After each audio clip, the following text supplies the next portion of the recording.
What's up, guys, and welcome back to Beyond the Void Horror Podcast. My name is Alex, and today we're going to be doing a spoiler-free review of the new Jordan Peele movie, Nope.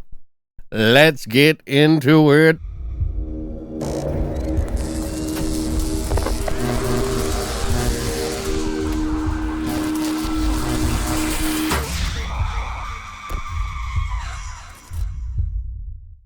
So I just got back from seeing the movie in a Dolby Atmos fucking theater on a sort of like IMAX screen. It was bigger than normal, but it wasn't an IMAX screen. And wow, let me tell you what a difference it makes to have that sound like that. Wow. So Jordan Peele's highly anticipated new movie, his third feature film, has just arrived at our doorstep and is knocking heavily at the door with what seems to be a UFO sci-fi sort of scary tale. Is this the movie that's going to replace M. Night Shyamalan's Signs? That's an interesting question. Well, for this review, I'm just going to explain to you what the movie is essentially about. Spoiler-free. I will not spoil a thing about this movie. As you know, Jordan Peele likes to keep a lot of secrets tucked into the movies and has a lot to offer with metaphors and different things that he enjoys in his movies. So I won't spoil anything for you, so don't worry about that. So what is Nope about? Guy and his sister run a farm that has horses for Hollywood that has been in the game for a long time. There's a really fun sort of description of why they got into the business in the movie that's really fun with Keke Palmer. But essentially, they run this business and they start seeing things in the sky and questions arise. Odd things are happening, things are disappearing, and they decide to take matters into their own hands. And that's as descriptive as I'm really going to get. If you've seen the trailers, I haven't even watched the third trailer, so I couldn't even tell you what that one had. But let's just say this is probably Jordan Peele's more sci-fi friendly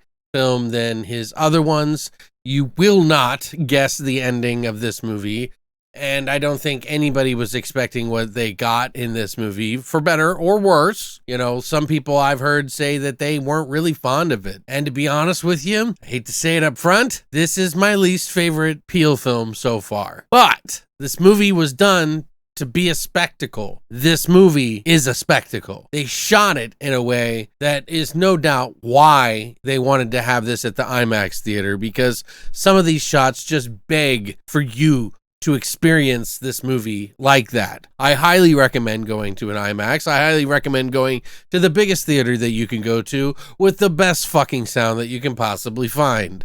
This will enhance your experience of seeing the movie. Now, this is a great movie for all the characters. I mean, just the cast alone was really just a big highlight with me. You know, obviously we got Daniel Kaluuya, who's coming back from Get Out. We got Keke Palmer, Stephen Yeun, a list of different other characters that are also really great in this movie, because let's face it, Jordan Peele knows how to pick some characters. He's really good at having these characters play the parts that they're supposed to play. And I've heard that he actually wrote a lot of these parts hoping these people would play it. Now, this movie is suspenseful, but I will say this movie does take about an hour to get kicking off. And that is a long time for people sitting in a seat to really get invested in the movie. Now, there are some different stories, some background stories on some of the characters, which is insanely graphic and dark. The entire movie revolves around this, and by the end of the movie, you're kind of like, huh? But it will make sense by the end of the movie once you get to thinking about it. Christina and I went to see this together, and I gotta say, she probably liked this movie a lot more than me, which is very different. Like, normally, everything I like, she is not a big fan of, and if she beats my number, it's very rare. If you listen to the podcast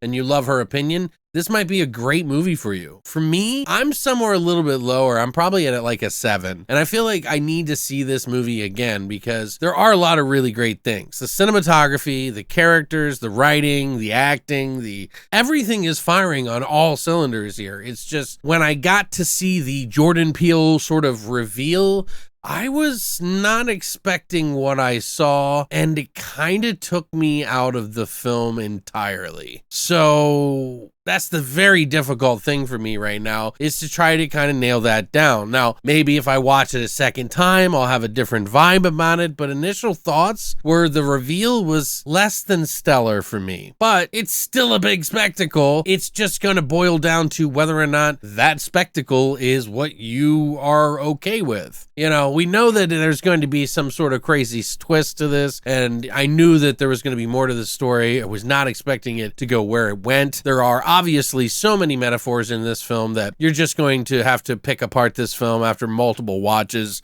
which, you know, if I had to point out, like, Get Out was like the movie that is a little bit more digestible. It is obviously kind of pinpointing a specific type of fear, a very valid fear. Then there is the second one, which he did, which is Us, which is a little bit more on a, hey, let's put a magnifying glass on the United States, a little bit more cryptic, a lot more hidden stuff in that movie than I would say this movie. If I had to say my favorite movies, I mean, honestly, like, Get Out is probably the more digestible, fun movie, so probably wins there. But Us is the one that I keep peeling layers back and going, oh man, there's some really cool stuff and meaning behind a lot of these shots and a lot of the things you see in the movie. Don't get me wrong, they have that here in Nope. There is going to be plenty of different things here. I just think it's a little bit more on the nose than, say, something as cryptic as like Us, which people are still unraveling today. Personally, if you have the same sort of taste as me and you enjoy the films that I tend to like, I would taper your expectations back just a little bit. Other people are saying it's the best movie all year. It's going to be a hard one to really judge on this one on your own, just to see for yourself. It's just one of those movies. I've heard a lot of people actually comparing it to like a Twilight Zone episode, and I think that is probably pretty apropos. But I don't know. I still was into the movie. I still was suspenseful by the end. The end was very suspenseful and had me on the edge of my seat, and it really just kind of blindsided me. So I was kind of like, what?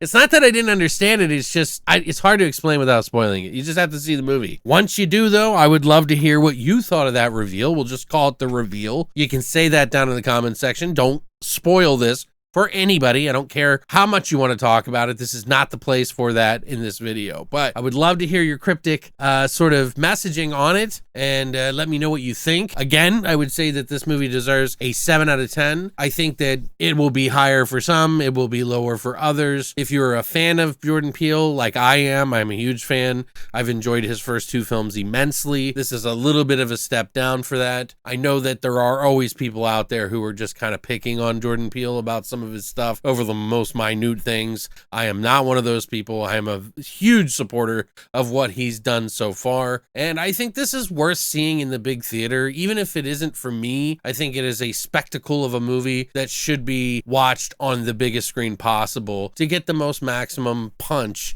out of his storytelling. There are some really dark things in the movie, but it does feel sort of like a lighter movie in some regards than his other ones. But don't get me wrong, he still has his horror in there, and one through story that comes through in this movie is pretty fucking terrifying and scary, and yeah, it makes sense by the end. Lots of little hidden treats that you can find in the movie that will be about Jordan Peele's life, his interests, and other things that are not part of the story, but there's also stuff that is attached to the story, so you'll find that in here. I just don't think this is the deepest of the 3, and it is the lowest score of the 3 for me. But let me know what you think. Are you going to go see this in the theater? Are you going to go see it in an IMAX or the biggest screen that you can find? I highly recommend at least doing that and seeing what you think. This is going to be something that is going to divide people, even fans, avid fans of Jordan Peele, not just the ones who are hating on him for no reason. But other than that, thank you guys so much for coming by, and as always, long live the voyage.